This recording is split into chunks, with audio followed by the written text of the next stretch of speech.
تریدینگ داخل کریپتوکارنسی میتونه بسیار سودده یا فایده بسیار زیاد داشته باشه و یکی از بهترین روش‌های پول درآوردن در عصر مدرن است. ولی اشتباهات کوچک یا اشتباهات بزرگی اگر شما انجام بدین باعث از این میشه که پولای خود از دست بدین و این مارکت همراه شما شوخی نداره. مثل مارکت‌های دیگه اگر شما پول خود از دست بدین به این معنی است که دیگه برگشت وجود نداره. پس راههایی را برای شما میخوایم بگم، سه راهی را که شما را نجات میده از این بنبست، شما را نجات میده از اینکه پولای خود صفر نکنین یا اینکه پولای خود حفظ بکنین و سرمایه گذاری هوشمندانه داشته باشین. بسیاری از مبتدیان و حتی تریدرهای با تجربه با وجود داشتن استراتژی‌های مناسب مرتکب اشتباهات میشوند که میتونه سرمایه خود به خطر بندازه و نتونه از مارکت پول در بیاره.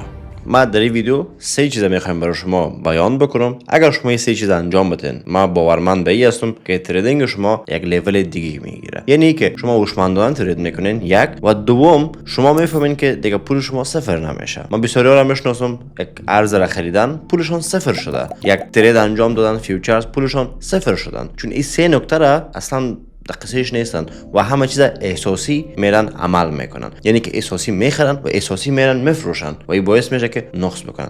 اگر این سه نکته را تو رعایت بکنی باعث میشه که تو دیگه نقص نکنی یا هم نقص بکنی با 1% کم از بازار برایی. و سومیش از همش که مهمتر است، البته هر سهش بسیار زیاد مهم است، نیست که مثلا اول دومش مهم است دیگهش مهم است، این آن نخیر، هر سهش خیلی زیاد مهم است. اگر یکیش درست انجام ندی مثل زنجیر میمونه که میتونه که یعنی زنجیر از هم بپاشه و دیگه کارآمد نداشته باشه. اول تعیین حد ضرر است، یعنی که ما استاپ لاس بگذاریم. استاپ لاس به معنای از این است که شما اگر ارز را میخرین به قیمت $100 میگن آقا مثلا من توانایی زیر ندارم که پیسه خود $20 ببینم یا اینکه برای پول من صفر شه، حالا من با پول کم از بازار میبرم یا نقص میکنم. حد ضرر به شما کمک میکنه که تا در صورت حرکت بازار برخلاف پیش بینی شما مقدار مشخص از سرمایه خود از دست بدین و از ضرر بزرگ جلوگیری بکنین. چرا حد ضرر مهم است؟ یک، بازار کریپتوکارنسی بسیار زیاد بی‌ثبات است. یعنی که یک ارز میتونه در یک روز 20% از 10% شروع تا 20-30% رشد بکنه یا این برعکسش ضرر بکنه. یعنی که 20%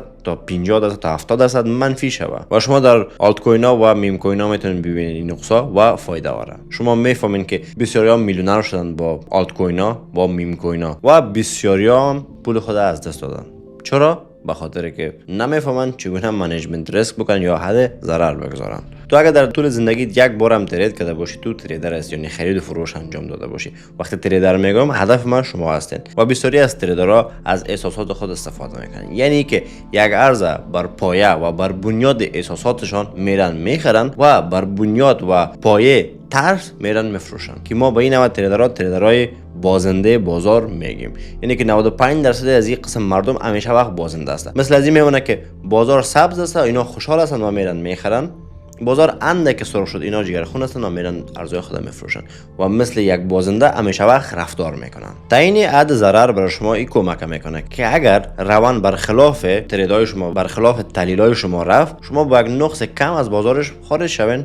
حالا ما با ارزهای دیجیتال ازدواج نمیکنیم، با ارزها که نگاهشان بکنیم تا آخر و همین پول را که شما حفظ میکنین میتونین دوباره سرمایه گذاری بکنین بالای همون ارز در قیمت‌های پایین یا اینکه فرصت‌های دیگه برای شما پیدا شود که بتونین با همون پول که از دست ندادین فرصت‌های دیگه را پیدا بکنین و بالای سرمایه گذاری بکنین که بسیاری تعداد کار انجام نمیده. حالا اگه مثال برای شما بدم، شما در یک میدان فوتبال هستین، بعد از گلکیپر همیشه وقت چند نفر باعث محافظه‌کارا یا کسایی هستن که نمیگذارن تیم مقابل بیا گل بزنه و باعث نمیفهم نامه یکی فوروارد پیشوری مقدار خوب نیستن در فوتبال ولی در اول 3-4 نفره که اینا دفاعی بازی میکنن یا دفاع میکنن. چی میشه اگر کل تیم دفاع نداشته باشه؟ یعنی که یک گلکیپر باشه و از خط بین به این طرف هیچ دفاعی وجود نداره و تیم رقیب اگه بتونه که تو وارد بکنه به این طرف گل و هیچ دفاعی وجود نداره. به نظر شما درصد ازی که بره و اینجا گل بزنه چقدر است؟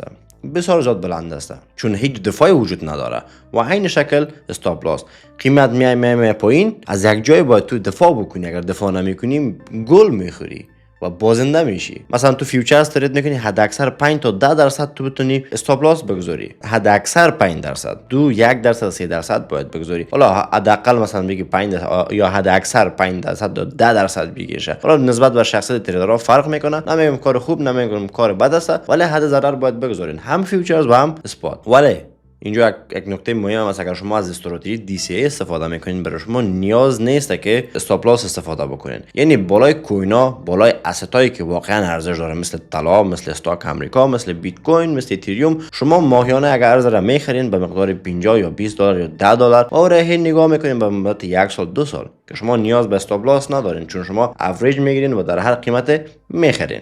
دومش هم مدیریت سرمایه و عدم سرمایه گذاری بزرگ یا بیش از حد. ما بسیاری از تریدرها را میبینم، هم نویاد و هم کسایی که تجربه دارن، تمام پولایشون بالای یک ارز هسته. حالا اگه ارز بیت کوین باشه خوب است، اتریوم باشه نسبتا خوب است، هرچی پایین تر بری حالش بدتر شده میره. یعنی که تمام پولای خود بیاری بالای یک ارز بگذاری و بعدش هم منتظر بشینی که ارز بالا بره. که ارز بالا نخواد رفت، بعض اوقات منجر به صفر شدن میشه، یعنی تمام سرمایه تو صفر میشه. ما بسیاری از آلت کوین ها را خریدیم، ویدیوهاشون در یوتیوب هست که از آلت کوین ها خریدیم و امروز از ضرر هستم، خیلی هم سنگین، ولی ما منیجمنت ریسک خود انجام دادیم و بالای ما تاثیر نمیگذاره اگر که صفرم شوه، چون ما تمام دارایی خود بالای و ارز نبردیم، یک قسمت از دارایی خود اونجا بردیم که حالا اگر شد اوکی، اگر نشدم ما از یک نقص از بازارش میبریم. چرا مدیریت سرمایه مهم است؟ اگر شما تمام پول خود بالای یک اسید یا یک ارز بگذارین و ارز اگر پایین بره، شما یک بزرگ بسیار زیاد را متحمل میشین. یعنی که 1000 دلار بالای یک میم کوین موندین و میم کوین 90% پایین میه،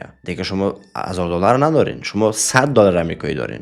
یا ای که شما 100 دلار را گذاشتین بالای یک ارز و ارز 90% پایین و شما دیگه 10 دلار دارین، یعنی 90% ارزش خود از دست داده. بعدش بخواین که پس دوباره 100 دلار خود بگیرین، به نظر شما ارز چقدر درصد باید رشد بکنه؟ 900% باید رشد بکنه. اگر 10 دلار شما داشته باشین، پس دوباره 10 دلار شما 20 دلار شوه، باید ارز 100% رشد بکنه. اگر باز دوباره پول شما 20 دلار شما 40 دلار شوه، 100% دیگر رشد بکنین که از اونجا حسابش بگین 200% میشه و هی بلند شده میره و تقریبا اگه اشتباه نکنم 900% باید شما فایده بگیرین که پس 10 دلار شما 100 دلار شوه، یعنی 10 برابر 9 برابر فایده بگیرین. ببینین اگر شما یک منیجمنت ریسک اینجا مراعات بکنین و تحلیل بفهمین و فاندامنتال ارز بفهمین، 5% 10% اگر شما بگذارین اینجا برای خود ریسک، مثلا 100 دلار خریدی می که بدر 90 دلار شده که خلاص ما سوداش میکنم، به خاطر که دیگه برای ما به صرفه نیست و ما نمیخوایم که کارا بکنم و نمیخوایم ارز هولد بکنم دیگه. اگر 90 دلار مامان از 100 دلار ما، یعنی که 100 دلار میری بیت کوین میخری 100 دلار و میگه آقا این بیت کوین چند درصد پایین به 9% یا 10% پایین به 100 دلار ما شوا 90 دلار، ما بدر از بازارش خارج هستم. چی کنم که بیت کوین 1 میلیون میشه 1 میلیارد میشه؟ من نمیخوام این کارا بکنم. این کارا باید شما برای ارزهای خرد و کوچکی که داخل مارکت هست باید انجام بدین. یعنی که اگر ارز که شما میخرین یا فیوچرز ترید میکنین، اگر 10% ضرر رفتین باید سوداش بکنی، 5% ضرر رفتی سوداش میکنی، 20% سودا میکنی، نه اینکه باز بشینه 80% 90% ضرر رفتی بعدش 10 دلارت میمونه با دور سودا بکنی. اونم در ترس همون زمانی که تو سودا میکنی مارکت میره بلند پس دوباره. نفهم کدامتون این تجربه را دارین؟ هر زمانی که شما به یک نقص سنگین میفروشین، از همونجا بازار میره بالا پس دوباره. اگر نمیفروختین این روز فایده بودین. این کار شده امرایتون نه، به خاطر که منیجمنت ریسک و حد ضرر شما استفاده نکن. اگر حد ضرر استفاده میکن نقص کمتر میکنه و در پایین میتونید که باز دوباره خرید بزنینش و ارزه که پس دوباره فایده بکنید. اگر از قسم تجربیات دارین حتما در کامنت نوشته بکنید. دوستای دیگه مون که نویاد هستن و میخوان تجربه بلندتر داشته باشن، برن کامنت های شما رو ببینن تا اینکه از اون اشتباهاتی را که شما انجام دادین در قبل اینو انجام نده، هم خرما میشه و هم ثواب. یعنی کدام وقت شده که شما اگر ارز را خریده باشین، نقص کرده باشین، چند ماهی را منتظر بوده باشین، زمانی که سودا کردین یک روز دو روز بعدش ارز بالا رفته و اگر نمیفروختین شما امروز در فایده هم بوده. سرمایه گذاری در چندین بخش مختلف برای شما مزایا و فایده خودم داره. فرض بکنید شما در رستوران رفتین، یک رستوران خارجی که نمیفهمین چی هست و شما 100 یورو دارین یا 100 دلار دارین و میبینین لیست غذا رو میبینین که به غذای قیمتی قیمتش 100 دلار است و شما نمیفهمین که این داخل از این چی است و زبان اون کشور هم نمیفهمین و شما میگین من 100 دلار میتونم و میرم اینمی غذا رو میخرم. وقتی میخری باز میکنی اصلا یک چیزی است که تو خوردن نمیتونی اون، اصلا یک چیزی است که دلت مثلا بد میکنه از خوردن یا طرف دیده نمیتونی. بعدش چی شد؟ هم غذا رو خورده نمیتونی و هم پول از دست دادی. درست است نه؟ چی میشه اگری که 100 دلار خدا که میخوای یک چیز بخری تقسیم به 3 4 5 نوع غذا بکنی، حالا 4 5 نوعش باز میکنی، حالا یکیش شاید بتونی که بخوریشه، یک نوعش ترکاری باید بگیری، مثلا سبزیجات بگیری، یک نوش گوشت باب بگیری، یک نوش خمیر باب مثل پاستا یا بگیری، یک نوش هم مثلا میوه‌جات یا بگیری. اگر تو گوشتش که شاید حرام باشه یا شاید هم بطه به دلتون نباشه، میتونی که از سبزیجات استفاده کنی، میتونی از میوه‌جات استفاده بکنی، میتونی یک نوشابه پولش بگیری. حالا برای ضرر تسته بدن ضرر داره ولی میتونی که بخوریش همونجا. یعنی که از 5 چیزی که تو تقسیم کردی شاید گوشت خورده نتونی ولی سبزی هم خورده میتونی، میوه‌جات هم خورده میتونی، نوشابه هم خورده میتونی و خمیر باب هم که مثل پاستا بیاز گفتم یاره میتونی بخوری، چون مشکل نداره، میفهمی که کدام نوع غذا هست. ولی اگر یک غذای ناشناخته را بخری و بعدش هم خورده نتونی، خب به ضرر تضبیه داره. و همیشه وقت یک چیز پولتون نقد نگاه کنین. حالا مثلا اینی $10,000 است، فرض بکنین شما هر $10,000 زیر بالا یک ارز بگذارین، همین قصه رستوران میشه.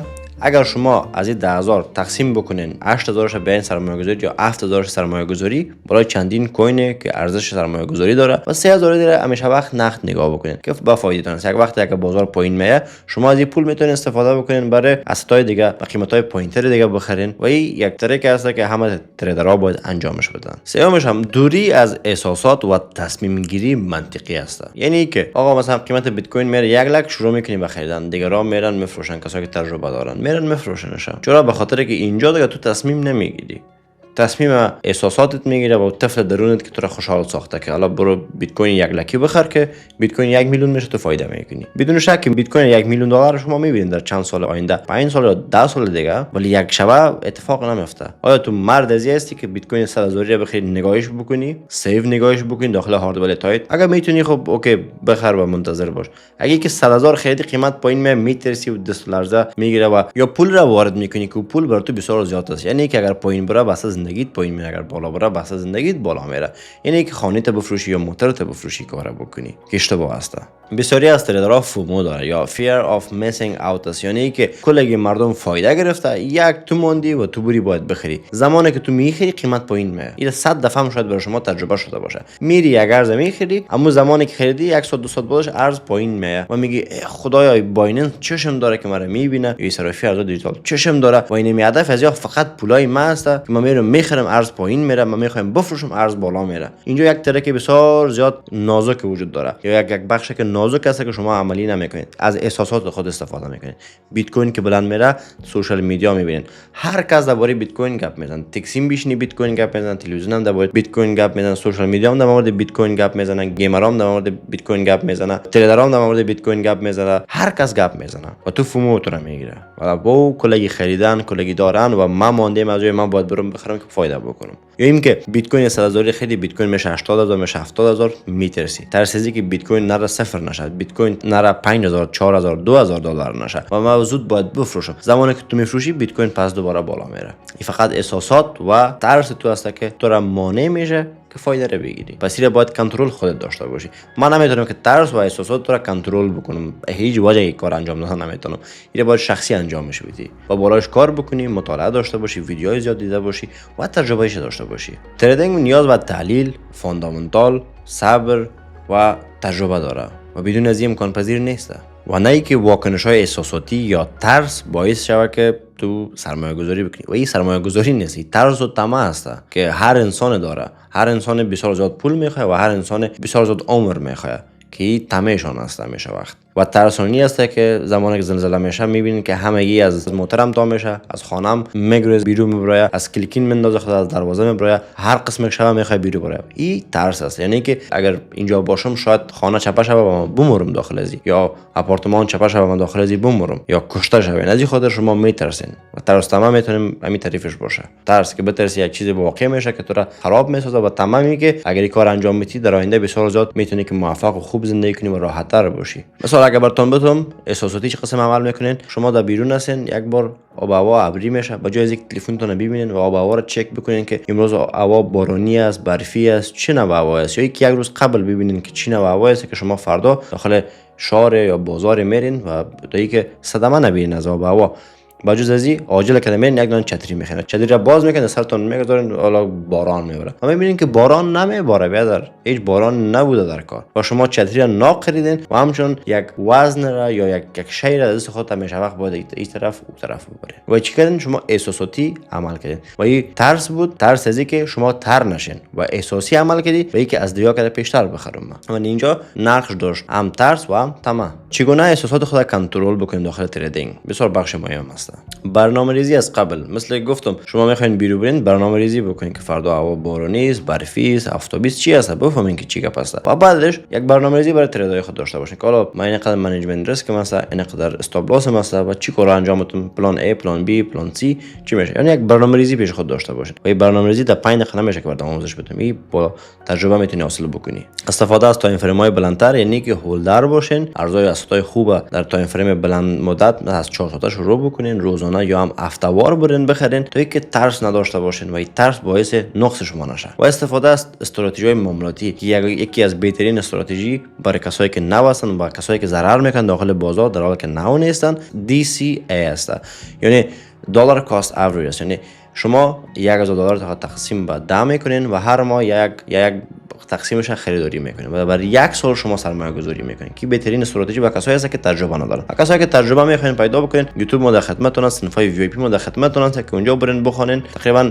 6 ماه تا 1 سال زمان میبره تا یاد بگیرین، آسان نیست. میتونین که یک تریدر شوین و این چیزا را هم تئوری درس بخونین و هم عملی شما انجامش بدین، با تجربیاتتون یک جای بکنین که بتونین از بازار فایده بگیرید. لینک وبسایتم در پایین است، میتونین برین ثبت نام اونجا بکنین یا اینکه ویدیوهای یوتیوب در پلیلیست های مختلف ببینین تا اینکه بتونین شروع بکنین.